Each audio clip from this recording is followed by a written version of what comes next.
দিন দুয়েক আগে রাজ্যে এসে প্রধানমন্ত্রী নরেন্দ্র মোদী যেন ভোটযুদ্ধের দামামাটা বাজিয়ে গিয়েছেন। তার পাল্টা এই মঞ্চে 21শে জুলাইয়ের মঞ্চে কতটা ঝাঁঝালো বার্তা দেবেন তৃণমূল সুপ্রিমো, সেদিকেই তাকিয়ে রয়েছেন তৃণমূল কর্মী সমর্থকরা। আসুন আপনাদের নিয়ে চলে যাই এই মুহূর্তে গীতাঞ্জলি স্টেডিয়ামে।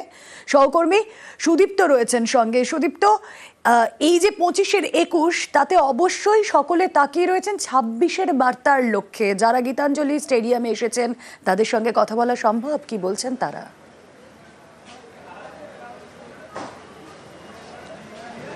দেখো রুমেলা, প্রথমে আমি তাদের সঙ্গে কথা বলেছিলাম এবং তাদের যে উত্তেজনার ছবিটা সেটা দেখিয়েছিলাম। আর এবার যেটা দেখাবো সেটা হচ্ছে যে কীভাবে সাজানো হয়েছে গীতাঞ্জলি স্টেডিয়াম, সেটা একবার দেখাই। কারণ তুমি জানো যে রাত পোহালে কিন্তু 21শে জুলাই একটি প্রতীকী শহীদ স্মরণের বেদি সাজানো হয়েছে এবং সেই সঙ্গে মোবাইল চার্জিংয়ের ব্যবস্থা করা হয়েছে, পানীয় জলের ব্যবস্থা করা হয়েছে এবং এই যে পুরো বিষয়টা যেখানে এই তাঁবুগুলো করা হয়েছে, যেখানে মালদা এবং মুর্শিদাবাদের মানুষজন তারা এসেছেন, সেই পুরো বিষয়টা কিন্তু সিসিটিভি নজরদারিতে চলছে। অর্থাৎ সিসিটিভির নজরদারিতে কিন্তু পুরো বিষয়টা রাখা হয়েছে। একই সঙ্গে প্রচুর মানুষ, মালদা এবং মুর্শিদাবাদের প্রচুর মানুষ তারা কিন্তু এসে ভিড় করেছেন এবং তারা আসতে শুরু করেছেন। যেটা জানা যাচ্ছে যে প্রায় 7,000 মানুষজন এসে পৌঁছেছে। একটু আমরা একদম তাঁবুর ভেতরে যাওয়ার চেষ্টা করব, যেখানে প্রচুর মানুষ ইতিমধ্যেই কিন্তু জড়ো হয়েছেন এবং তারা প্রায় রাত থেকেই আসতে শুরু করেছিলেন এবং তারা তাকিয়ে রয়েছেন 21শে জুলাইয়ের দিকে। এবং যেখানে তাদের সুপ্রিমো মমতা বন্দ্যোপাধ্যায় সেখানে কিছু কথা বলবেন এবং যে বার্তা দিবেন সেদিকেই তারা নজর রেখেছেন। এবং এই মুহূর্তে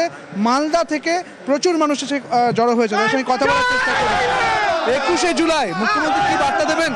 আমরা এসছি 21শে জুলাই, মমতা ব্যানার্জি যা বক্তব্য রাখবে তা আমরা পালন করব। আর মোদীকে দেখিয়ে দিব যে উনি যে বাংলায় এসে হুঙ্কার দিয়েছে ভোটের ব্যালেটে আমরা যত আছি পশ্চিমবাংলার সব তৃণমূল জয়, একদম জিরো। মালদাবাসী তারা বলছেন যে এই মুহূর্তে তারা জড়ো হয়েছেন এবং 21শে জুলাইয়ের দিকে কিন্তু তাকিয়ে রয়েছেন। একেবারে কালারফুল এই পুরো ব্যবস্থা, কিন্তু একেবারে কালারফুল এবং নজরদারি যেমন চলছে, নিরাপত্তার ব্যবস্থা তোমাকে জানিয়ে রাখি, দমকলের একটি ইঞ্জিন রয়েছে, পাশাপাশি বিভিন্ন যে তাঁবু করা হয়েছে সেখানে কিন্তু নিরাপত্তার ব্যবস্থা করে রাখা রয়েছে। আমরা দর্শকদেরকে দেখাই 21শে জুলাই স্পেশাল টি শার্ট, সেই টি শার্ট প্রিন্ট করা হয়েছে গীতাঞ্জলি স্টেডিয়ামে। অনেকেই রয়েছেন সেই টি শার্ট পরে, আপনারা দেখতেই পাচ্ছেন 21শে জুলাই ধর্মতলা চলো, সেই ব্যানারটাকেই টি শার্টে ইউজ করা হয়েছে এবং টি শার্ট প্রিন্ট করে সকলেই এসেছেন ধর্মতলায় মমতা বন্দ্যোপাধ্যায়ের বক্তব্য শোনার জন্য। 21-এর যে প্রস্তুতি সেদিকেই নজর রাখবো। রাত পোহালেই 21শে জুলাই আর 21-এর মিছিলে শর্ত হাইকোর্টের। আদালতের শর্ত মেনেই পদক্ষেপ করবে কলকাতা পুলিশ। গতকাল কলকাতার নানা জায়গা ঘুরে দেখলেন পুলিশ কমিশনার, বৈঠক করেন আধিকারিকদের সঙ্গে। 21-এর জন্য হেল্পলাইন নম্বর চালু কলকাতা পুলিশের। 21শে জুলাই তৃণমূলের শহীদ দিবস। তৃণমূল নেত্রীর বার্তা শুনতে ধর্মতলামুখী হন কর্মী সমর্থকরা। উত্তরবঙ্গ থেকে দক্ষিণবঙ্গ নানা জেলা থেকে আসেন তারা, মিছিল করে জড়ো হন ধর্মতলায়। তৃণমূলের এই কর্মসূচির মিছিলে এবার শর্ত বেঁধে দিয়েছে কলকাতা হাইকোর্ট। আদালতের শর্ত মেনেই এগোচ্ছে কলকাতা পুলিশ।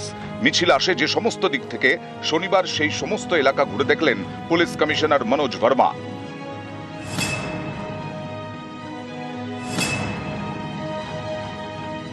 শনিবার সকালে 21শে জুলাইয়ের ট্রাফিক প্রস্তুতি খতিয়ে দেখতে পথে নামেন পুলিশ কমিশনার। সকাল 11টা পার্ক সার্কাস 7 পয়েন্টে যান সিপি। সকাল 11:30টা পুলিশ কমিশনার পৌঁছন পাটুলিতে। সেখানে গড়িয়া ট্রাফিক গার্ড আউটপোস্টে গিয়ে বারুইপুর পুলিশ আধিকারিকদের সঙ্গে বৈঠক করেন। দুপুর 1:45টা জোকায় সিপি। সেখানে ঠাকুরপুকুর ট্রাফিক গার্ডের 21শে রুটম্যাপ নিয়ে বৈঠক। বর্ডারিং ডিস্ট্রিক্টে যেখানে ইন্টারসেকশন পয়েন্ট আছে, আশেপাশে যত পুলিশ ইউনিট আছে, ডিস্ট্রিক্ট কমিশনারেট, ওদের সঙ্গে একটা আলাদা মিটিংও হয়েছে। তো প্রস্তুতি আমাদের শেষের দিকে। মাননীয় হাইকোর্ট ক্যালকাটা যে অর্ডার দিয়েছেন সেটাও কমপ্লায়েন্স আমাদের টিম করে দেবে। 21শে জুলাই সকাল 8টা পর্যন্ত মিছিল করা যাবে। সকাল 9টা থেকে 11টা পর্যন্ত রাস্তা আটকে মিছিল করা যাবে না। হাইকোর্টমুখী রাস্তায় ট্রাফিক আটকানো যাবে না। ধর্মতলায় সভামঞ্চের 5 কিলোমিটারের মধ্যে অফিসে যাতায়াতের রাস্তা খোলা রাখতে হবে। যথেষ্ট পুলিশ মোতায়েনের বিষয়টি নিশ্চিত করবেন কলকাতার পুলিশ কমিশনার। মাননীয় হাইকোর্ট ক্যালকাটা একটা অর্ডার দিয়েছেন, তো সেই অর্ডার সবাইকে কমিউনিকেট করা হয়ে গেছে।